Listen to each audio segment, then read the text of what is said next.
As-tu été déjà dans la capacité d'honorer un contrat? Oui, ça m'est arrivé une fois. Comment ça s'est passé? Mais il faut savoir que déjà à la base, quand on rencontre les mariés la première fois, le plus important, c'est d'être honnête et ouvert avec les mariés. On ne va pas, la première fois, on ne va pas seulement parler de la réussite, de la programmation, de tout ce qui va se passer en bien avec les mariés. On doit être ouvert, on doit parler même des imprévus, on doit parler des échecs. Je suis humain, il peut arriver que j'ai un problème familial, il peut arriver que j'ai un problème de santé, mais moi je travaille en équipe.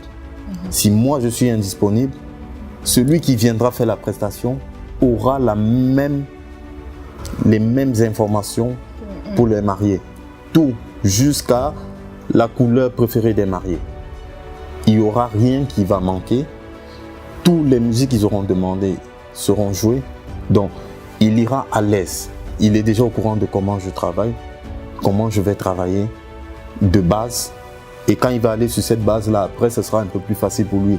Après, c'est clair que les mariés, s'ils ont demandé Mystical DJ et que Mystical est dans l'incapacité, c'est vrai que peu importe le DJ qu'on va mettre après, il y aura toujours un sentiment un peu, ouais, on n'a pas eu Mystical. On aurait aimé avoir Mystical. As-tu déjà eu l'opportunité de partager les platines avec un autre DJ? Si oui, est-ce que tu as eu des mauvaises surprises? Oui, moi j'ai eu plusieurs fois la possibilité de partager des platines avec d'autres DJ, mais ça s'est très bien passé. Il y a aussi des fois où ça s'est mal passé parce que il y a des mariés qui ont un DJ dans la famille, mais qui n'est pas professionnel. Il y a DJ de maison, il y a DJ de club, il y a DJ de mariage, il y a DJ d'événement, et qui n'est pas professionnel et qui n'a jamais fait ce genre de prestation. Donc, qui a une manière, une vision à lui de travailler. Il faut savoir que quand on est DJ, il y a notre vision à nous, mais il y a la vision de la salle qu'il faut avoir. Maintenant, lui, quand il vient avec sa vision, je veux faire plaisir à la famille. Pendant peut-être 30 minutes, ça va aller. Mais au bout d'1 heure, vu qu'il n'a pas l'habitude de tenir aussi longtemps, il peut se perdre. Et dès le moment où il se perd, nous, on est dans l'obligation soit de l'aiguiller, va dans tel sens, soit de reprendre les platines. Et généralement, quand on reprend les platines, c'est vrai qu'il n'est jamais content parce qu'aucun DJ n'est content qu'on prenne les platines pendant qu'il est en train de mixer. Nous, on voit le ressenti de la salle, on le ressent. Donc, quand on vient prendre les platines, c'est parce qu'il y a un problème. Sinon, on est déjà payé depuis longtemps et il peut mixer même toute la soirée. Le cachet, il est déjà assuré. Ouais. Ok. Acceptes-tu que les invités viennent te suggérer une musique? Est-ce que tu le prends mal, dans le sens où ça veut dire que c'est peut-être un petit peu ennuyant? Non, il ne faut pas le prendre mal. Déjà, dès la première interview, dès le premier entretien avec les mariés, c'est pour ça que quand on travaille avec les mariés, on veut connaître tout ce qu'il y a dans la salle. S'il a des amis chinois, s'il a des amis indiens, s'il a des amis, peu importe. Il est très très important. Plus on saura qui est dans la salle, plus on saura comment jouer. Et sur les bases de travail qu'on va s'échanger, je saurai qui est dans la salle. Je pourrais jouer des trucs et la personne n'aura pas besoin de venir demander parce que... Et quand tu connais ton travail, il y a aussi le côté où DJ, c'est pas seulement une affaire de je prends, je mixe. Il y a aussi après, c'est inné. Voilà, c'est inné. Soit tu l'as et quand tu mixes, tu réussis à le dégager, à le faire ressentir aux gens. Et quand tu fais ça, il n'y a pas besoin de venir te demander parce qu'on le ressent dans ta playlist. On le ressent dans ta manière de faire.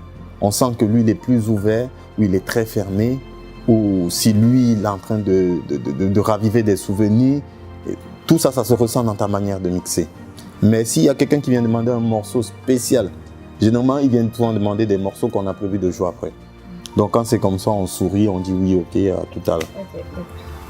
Comment se passe-t-il si les mariés ne sont pas satisfaits? Est-ce que tu prévois des dédommagements? Oui, on prévoit des dédommagements.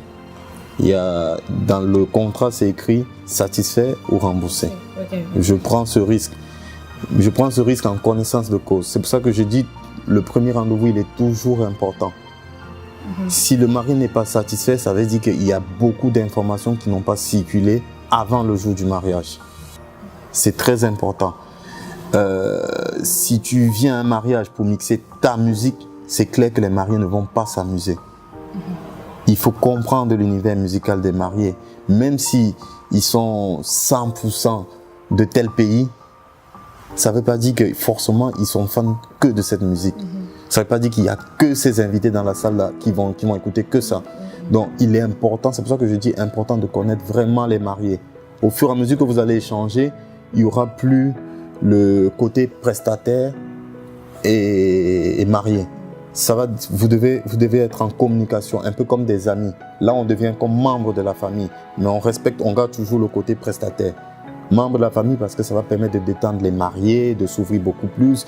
Elle va t'envoyer un message. DJ, j'ai écouté tel son dernièrement sur la radio en roulant. Est-ce que tu as ça?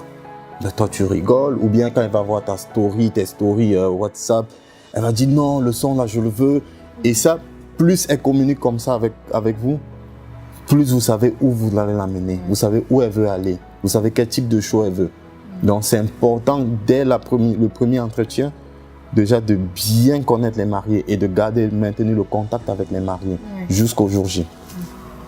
Pour éviter que le mariage tourne au cauchemar, quels sont tes conseils pour les futurs mariés? Mon conseil pour les futurs mariés, comme on dit, prenez le temps de choisir le bon prestataire. Un prestataire qui vous ressemble et qui ressemble à l'idéologie que vous voulez avoir pour votre mariage. Il est aussi important de prendre un prestataire qui est bien plus qu'un prestataire, qui est un partenaire. Parce que c'est en étant partenaire de votre mariage qu'il va vous comprendre et qu'il va réussir à faire de votre jour un jour vraiment inoubliable. Merci DJ Mystical d'avoir répondu à mes questions. Nous allons passer aux questions des auditeurs. Donc, Je t'explique un petit peu le principe, c'est des questions des auditeurs et du coup tu vas devoir y répondre. Voilà. Première question, Léa de Ponto Combo. Lors de mon mariage, j'ai pris un DJ qui n'a pas su faire danser mes invités. Puis-je demander un remboursement? Léa, pour demander un remboursement juste avant de demander le remboursement, ça veut dire que vous n'avez pas bien communiqué avec votre DJ. Il est important de bien communiquer avec lui. Dans le cas où vous avez bien échangé et que le DJ connaît vos attentes, il connaît vos demandes, vos obligations et vos envies, s'il a fait autrement, là après vous pouvez demander un dédommagement. Sinon, il est toujours, comme je dis à chaque marié, c'est important. Toutes vos frustrations en ce qui concerne la partie DJing, sonore, lumière, effets spéciaux, posez toutes les questions que vous voulez. Vous avez le temps et vous avez le droit de poser ces questions. Donc plus vous allez poser les questions, plus, c'est vrai, il y a beaucoup de DJ qui ne sont pas très clientèle, qui sont plus travail au niveau des platines. Mais plus vous échangez avec votre DJ, ça vous permettra de vous rassurer et de connaître ce qui va se passer pour votre mariage. Deuxième question, Lorena de Porto. De ton point de vue, en tant que DJ, que penses-tu de l'émission 4 mariages pour une lune de miel? Car les DJ sont souvent critiqués. C'est qui déjà? Lorena. Lorena. Ah. Bon, pour déjà 4 mariages, une lune de miel, c'est une très belle émission, mais c'est pas une émission qui est adaptée pour l'image de DJ. Parce qu'il faut savoir que généralement, les couples qui sont en concurrence, qui viennent à ce mariage, ne connaissent pas les accords ou les communications qui se sont passées entre le DJ et les futurs mariés. Donc il faut savoir que les mariés ont demandé un style qui correspond à leur mariage et c'est plutôt aux concurrentes qui viennent à ce mariage qui doivent comprendre ça avant de juger, à moins qu'elles soient vraiment très dans la musique pour comprendre que oui, il ne s'est pas mixé, il ne s'est pas agencé. Et c'est vrai que bon, avec la technologie de maintenant, toutes les musiques qui se jouent, facilement on reconnaît les DJ qui ne savent pas mixer. Mais il faut savoir qu'en général, il y a un accord entre les DJ et les mariés dans un style avec des musiques qui ont été demandées par les mariés. Et c'est par rapport à ça que le DJ y travaille. Alors, troisième et dernière question. Elle vient de Isa d'Orléans. Lors de mon mariage, le DJ m'a envoyé son assistant qui était plutôt mauvais, sans même m'en avertir. Comment puis-je me retourner contre le DJ? Isa, si le DJ vous a envoyé son assistant et qu'il ne vous a pas prévenu, c'est une faute grave. En effet, vous pouvez lui demander un dédommagement. Mais il est toujours important pour le DJ de prévenir les mariés qu'on travaille en équipe et que dans le cas où on est en incapacité d'assurer la prestation, qu'il y a forcément un de mon équipe ou de l'équipe du DJ qui sera là, qui assurera la prestation. Parce qu'il faut savoir que le DJ qui doit venir remplacer un DJ, il doit avoir les mêmes informations au mot près, à la virgule près qu'il y a eu avec les mariés. Pour que lui aussi se sente à l'aise, non seulement d'assurer la prestation, mais d'honorer aussi ce mariage. Voilà. Alors, merci à toi, DJ Mystical, d'avoir répondu à mes questions. L'émission touche à sa fin. Qu'est-ce qu'on pourrait te souhaiter dans du court ou dans du long terme? Beaucoup de mariages, beaucoup de prestations. Oui. Et que Dieu donne toute la santé pour qu'on assure tout ce qui va arriver. Voilà. Si vous voulez contacter DJ Mystical, je vous mets toutes les infos en dessous sur la barre d'infos. Et surtout, n'oubliez pas, abonnez-vous pour ne rater aucun épisode. Et on se retrouve très bientôt pour un prochain épisode. Au revoir. Cheers.